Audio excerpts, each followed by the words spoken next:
Hey guys, welcome back. Today we're going to be doing something just a little bit different. Now I know I didn't actually do one of the full set reviews for the Alchemy Horizons Baldur's Gate set, so I decided to go ahead and make a short video, just kind of discuss what I've been drafting. I know you guys have seen some of those drafts here on YouTube, but I kind of wanted to talk about the cards that have been over or underperforming my initial expectations. This is something very similar to what we do with the regular set review, but because we do have an entire month left with this set, I thought it would be best to kind of give you guys a little bit of an update on the format. Now I will say this format has been by far my best format in a very long time. I feel like my win rate is, 60+%. For the first couple of weeks, it was probably in the 75% range, which is pretty massive. And I feel like I'm getting a pretty strong collection at no cost. I'm probably 2,000 or 3,000 gems down, and that includes the pre-order bundle that I did. It gives you a couple of the draft tokens, and I included those draft tokens in my total. So really, honestly, not down much at all. And as you guys can see, my collection is at 51%, and I still have 69 unopened packs. Nice. So there's definitely a lot going on here. Now, I know a lot of you guys aren't interested in collecting these cards because you're not interested in Alchemy, but you still get, when you open those packs, you still get those wild cards, and it's still a really fun limited format.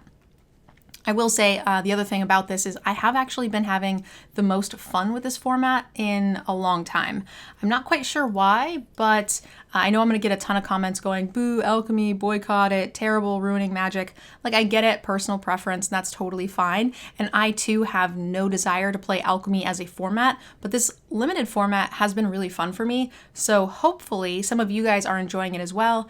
And if you guys are limited players and you're just kind of staying away from it because it's Alchemy, maybe this video will actually give you guys a little push to give it a try, because I have had a lot of fun. So I'm actually going to just kind of scroll through and just discuss some of the cards with you guys that I see that really stand out to me. First thing is Humiliation. I feel like this was a pretty big, dark horse here. It's basically Swords to Plowshares. It's a very creature heavy format. It works at instant speed. This card is a huge blowout and gives you a ton of value. This is absolutely first pickable. Steadfast Unicorn is another one we can bring attention to. This 4-mana pump spell works out really, really well. Again, a very creature heavy format, so you're going to get use out of this pump spell more often than not. I think one of the cards people thought might be a little bit better here is the little Halfling Cleric. It's a 2/2 for 2, so it's a fine bear. It has flash. You can catch your opponent off guard sometimes and get a little bonus blocker or a bonus attacker without them knowing it. But I will say, whenever an opponent searches their library, gain a life, and draw a card, it's a very good ability in Constructed and in most limited formats. But here in this format, because we're playing Alchemy, most of the cards say Seek, so you actually won't be triggering this card. And I've originally started picking it much higher, and I've actually just started passing it even when I'm in white. That's all I see on this page. Again, I'm going to move kind of quickly just because, we didn't really get to do much of this. Priest of Ancient Lore, if you guys have been watching my channel for a while, this is absolutely a card that I adore from the AFR set. Works really well with the life gain trigger with the Celestial Unicorns. Guiding Bolt, destroy target creature with power 4 or greater. This is way more main deckable than normal. Oftentimes you can run one, but it's pretty questionable. This is a format where you could run one of these or two of these and be pretty happy about it. Definitely a great sideboard card as well. There's a lot of large creatures here that you want to watch out for. You hear something on the watch, another AFR reprint. This is a little bit more relevant than it has been in previous formats. Again, very creature heavy, so the removal side comes in handy, but also the +1/+1 other side is neat to have because you have a lot of creatures and you can put in a lot of work here. It's a very heavy combat format. This warrior rare here, it's a very good card, and I knew it was, but I didn't know how impactful it would be. I didn't think that this would be a kind of card that I just kind of lose games to immediately when it comes down on 4, but it has kind of become that. It kind of mitigates one of the removal spells. It becomes a very big double striking creature quite quickly. On turn 5, you just get a 6/3 double striker, which is very tough to deal with. So this is kind of game ending and definitely first pickable. And I also want to note, guys, that there are definitely good cards here that I'm passing up, but I'm kind of just picking the ones that kind of surprised me, giving a little insight to cards that I think might be a little bit tougher to evaluate. So I definitely want to hear your thoughts, but don't think that just because I'm not commenting on a card that it's not good. But I'm just pointing out the stuff that has been very unique. All right, Blessed Hippogriff. This is a pretty game-ending card as well. Getting to give something indestructible for 1 mana at instant speed is fantastic. This has saved a lot of creatures. There's a lot of creatures worth saving, blows out combat tricks, does a lot of really cool stuff. And then, by itself, it's a 2/3 flyer for 4 that also then gives a bunch of stuff flying and leap, and you can just kill somebody with them. So definitely a pretty first pickable card. I think the win rate on Blessed Hippogriff is one of the highest according to the stats websites, so definitely worth checking out. Let's keep it going here. Again, Devoted Paladin I feel like has been playing very well for me considering it's a creature-heavy format. Once we get out of white, we won't be seeing that as much. Stick Together is the white removal spell or the white board clear, and I will say there is a party, and I've been blown out by this, where someone wiped my board but still had 3 creatures behind. But it's pretty hard to find. Most of the creatures don't fit into the party, like Barbarian or Druid. So there's just a bunch of things that you think would fit, but actually don't. So this is not a particularly great board clear. All right, keeping it going. Taking a look at the blue. You guys can also, with this video, get a good idea of what I've been drafting a lot of. I think the general consensus is that blue is one of the weaker colors of the format, and it's not particularly close. Shocking Grasp is one of the cards that has kind of surprised me. This type of card is typically not fantastic and limited. It's a little bit more playable in this format because it does attach to a draw card, which is pretty relevant. Cards like Befuddle do something very similar. Now this one has performed a bit better because of creature-heavy format. A lot of combat, a lot of blocking, far more than normal. So I think that these are going to be things that you can consider running a lot more, especially in your sealeds when you're lighter on cards. Familiar plays about as well as it reads. Same thing goes for Soul Knife Spy. I've been pretty happy with that card. About as happy as I was with the original printing in AFR.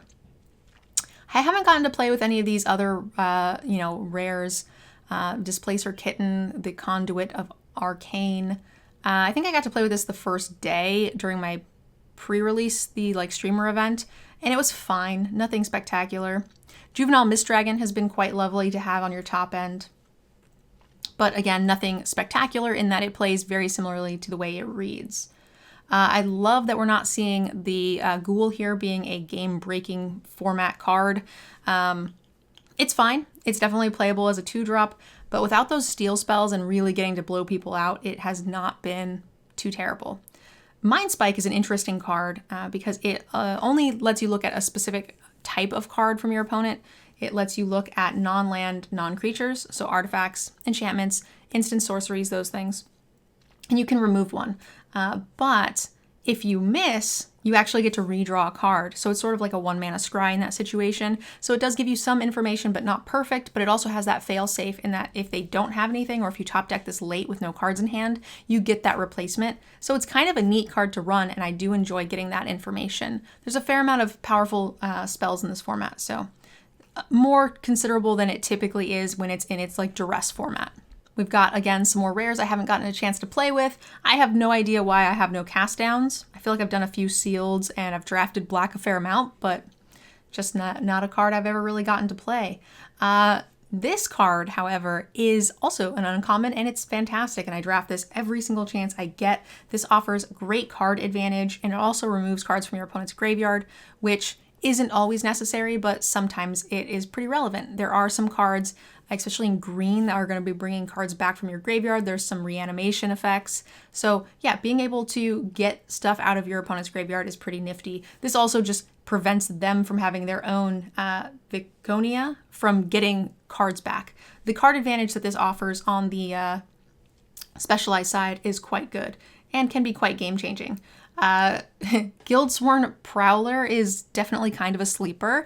This card has performed very well for me in an aggressive deck. Getting to just beat your opponent down, they don't want to block this. And it trades up and trades very, very well. So this is a card that I can easily see picking very highly in a draft, and you want to run these in multiples. I can't say enough good things about the Guildsworn Prowler. Moving right along, Wand of Orcus, pretty cute. Reads, plays like it reads. Nothing else here has been, oh, actually, no. Sewer Plague has been surprisingly good. I thought it was a little expensive for the -2, but getting that additional -1 each turn means it's a pretty big takedown spell for a pretty cheap mana cost, also at instant speed, so very easily first pickable.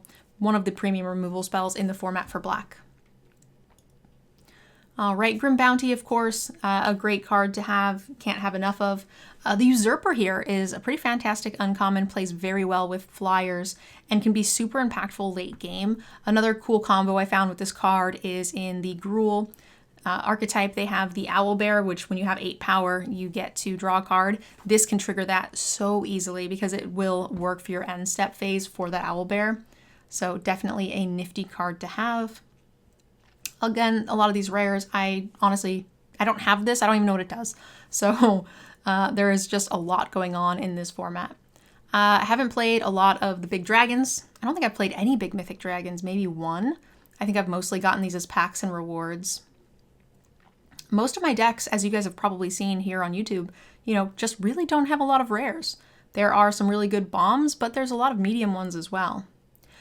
This Enthusiasm is quite powerful as well. 2 mana, it's only sorcery speed, but 2 mana, 4 damage, and you get to pump another creature. It's quite good for aggressive cards, works great with cards like Hobgoblin as well. Getting to get, turn it into a 5/1 with first strike pretty easily. It's pretty good. Again, red, similar to blue, has been one of the colors and archetypes I haven't played a ton of. I got to play this little guy, which was really cool, in a Boros deck. And I played him after a Lulu on turn 4, giving him flying haste and just getting a bunch of free cards. They eventually did kill him 3 turns in, and I was able to just get 3 cards to refill my hand. So he's pretty spectacular. I would definitely first pick this. Let's keep it going. Red Dragon. I feel like most of these cards are pretty straightforward. This little guy comes in and any creature that you have can fight one of your opponent's creatures, and then it goes underneath him, and then you can specialize him and actually get various bonuses, whether it's a copy of that creature or a token, something pretty neat. So pretty powerful card for an uncommon. So it's only 4/3 for 6 mana, but it definitely packs a punch, especially if you have some cool cards to fight. This Wrathful Red Dragon, it's not a card I've been able to play with, but I would normally say in a format this wouldn't be super powerful because there aren't a lot of dragons, so you're not likely to get triggers here, but there is a crap ton of dragons, and I'm not just talking big flying ones either. There are small dragons, there are mana dork dragons, there are a ton of 4 and 5 drop ground dragons, dragon humanoid-y creatures. Let's see, there is definitely like a 5 drop 2/3 haster. This guy, this is just a dragon randomly, and there's a bunch of these like this in green as well. So this is very easily first pickable and a great build around because it will trigger on most of your deck. I had a 3-color dragon deck, and my deck had, I think, 12 or 15 dragons. So pretty nifty. Again, another scaled dragon. So you can just throw this under a bus and do a bajillion damage, which is cool. This Emissary, again, very powerful. Great rate on its face and does some really good work. Sometimes you get an artifact or enchantment, and sometimes you just get a 2/3 for 2 that eventually gets a little bit bigger and gains you some life or does something kind of neat. Line up your shot, guys. This is a pretty good card. I will play this main deck best of 1. Obviously, it's easily cuttable, but there is the big high bonus of most decks are going to have something flying and scary because there's so many dragons. So you get that built-in plummet, but you also never get punished for having a plummet. Sometimes you get to kill their enchantment, their lockdown spell, their equipment, or worst case scenario, you can just cycle it, and it's fantastic when you're ahead in that way. So a really good card. Definitely something you want multiples of for your sideboard, but even if you're playing best of 1, I'm still running that. All right, keeping it going. Again, I wanted to make this video a little short. I just wanted to give you guys a rundown of the format. Band Together is another reprint, so something we expect to see. Haven't drafted any of these things, but they look good. I haven't even drafted my poor preview card. I saw him today for the first time in a draft, but didn't take him. This little underseller here, Mana Dork, produces any color, fantastic, ramps very well into things like Owlbear. Haven't gotten to play with Polar Bear either, but he's quite powerful. I think I've beaten this card 1 time, maybe. Dragon Muralists as well. This is a good card. It's decent at rate, trades well, and gets you basically just your biggest dragon. And there are some really good common and uncommon dragons like Dragoned Lindworm, which are perfect to get for that because it gives you so much value. You trade that 4-drop and then you get to get this, use it as a pump spell. It's not necessarily a great surprise anymore because they know you have it, but definitely a ton of value for the board, and that's just a free card. Getting to draw a card when a creature dies is typically pretty powerful, but getting to guarantee that you draw a dragon and you get to choose that dragon, it's just absolutely bonkers. Definitely worth taking. Owlbear Good, as always, this Pump Dragon, another pretty good card. Better if you have flyers. It doesn't pump its toughness, so sometimes it just dies on its own. But if you are kind of ahead and you can use its ability on other creatures, then it snowballs pretty hard. Multicolor cards. I mean, you can kind of tell which cards are bombs. I feel like the Savior is. Tesa's slow build, but pretty good. I found this card to actually be pretty hard to deal with. John the Exile. For 4 mana, it's got 5 toughness, tough to kill, and it draws your opponent a ton of value. If they're on the play, this is going to be pretty tough to deal with. You're not going to be able to fight it very easily. A lot of smaller removal is going to find it very tough. So I've definitely lost a fair amount of games here to this card. Played the Vampire once, wasn't super impressed. You need to have a lot of build around for it, and it doesn't have a lot of life gain synergy in these particular colors, like paired.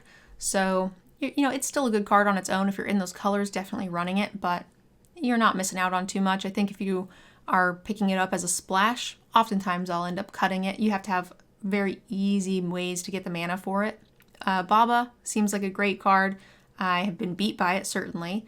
And I played it once and it was okay. Sometimes you just don't have the things to sacrifice to make it really, really powerful, but definitely good, and I'm always going to be playing it. This Dragon's Legacy is a card that I haven't gotten to play, but it's only an uncommon. But when people play it, it's quite scary and definitely demands an answer very quickly. 5 mana, 4 power flyer that does a bunch of stuff whenever you cast an adventure or dragon spell. And again, there are a lot of dragons, so you won't be hard pressed to find some in any color. Keeping it going. Shadow Archdruid is when it attacks, it's a Death Toucher 1/4, tough to deal with. And then it mills cards and gives you card advantage, which is not something we typically see a ton of in Golgari, excuse me. So pretty happy to have that. There's a lot of mana dorks. I had fun with this boss card. Sometimes you don't draft a mana dork and that's okay, but also getting to make one of your silly mana dorks 7/7 late game. Oops. Totally didn't mean to craft that. I meant to click off of it. Well, I got one of those. We're going to complete the collection anyway, so I'll just get gems that much sooner. Tesa, great in the life gain deck, but again, that's a reprint. I've gotten to play with the Seer a fair amount.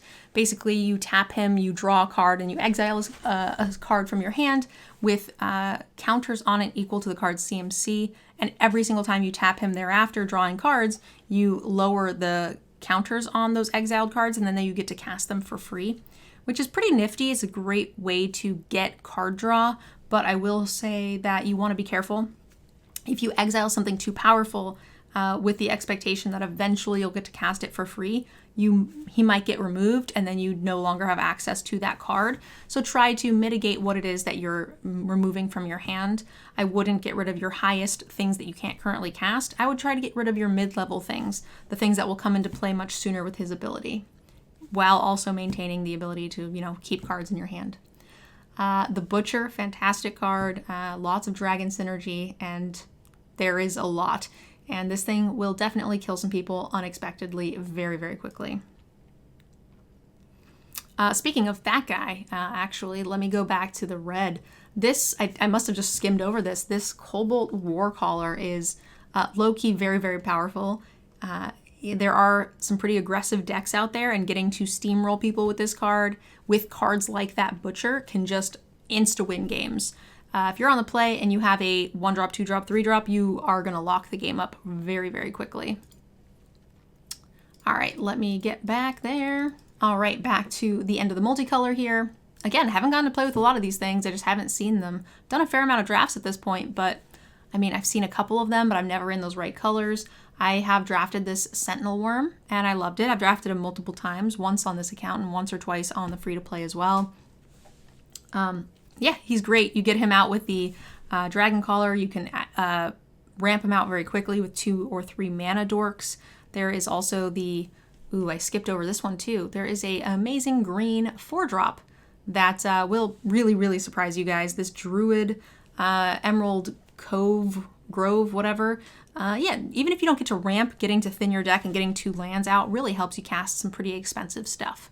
The Owlbear Shepherd, this is the card I was telling you about earlier that lets you draw infinite cards. It's very fantastic. I definitely recommend running these if you can in green. I will even run them in multiples, to be honest. I haven't found a lot of reason to run many of these uncommons.